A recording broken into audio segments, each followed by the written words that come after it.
سلام و احترامات. صدیق الله حبیبی هستم از ولایت کندوز. توسط بورسیه افغانستان به کشور دوست کشور ترکیه رفتم.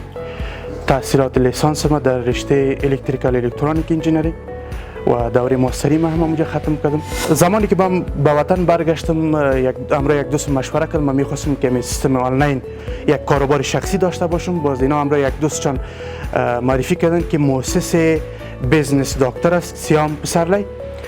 باز بعضی نظرات امروزشان شریک ساختم و درباره می‌خواستم در کار آنلاین یک کار شخصی را شروع کنم و او چیزایی که ما در ترکیه آموخته بودم به آمرم به وطن دیدم این چیزا نبود. خواستم یک مرکزی را پیدا کنم که با هماهنگی با مرکز یک سیستم آنلاین را ایجاد بکنیم که تا سهولت به مردم باشه. زمانی که به این مرکز آمدم اما چیزایی که من می‌خواستم ایجاد بکنم، چیزایی را می‌خواستم یک سیستم ارتباطی جور کنم و از طریق این مرکز توانستم که یک کار نوی باید ایجاد بکنیم توسط این مرکز.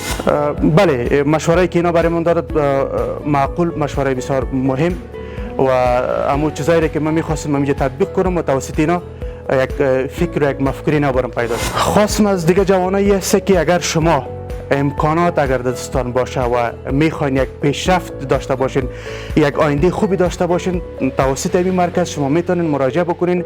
اما نظریات مفکوری که در ذهنتان باشه توسط این مرکز میتونین حل بکنین.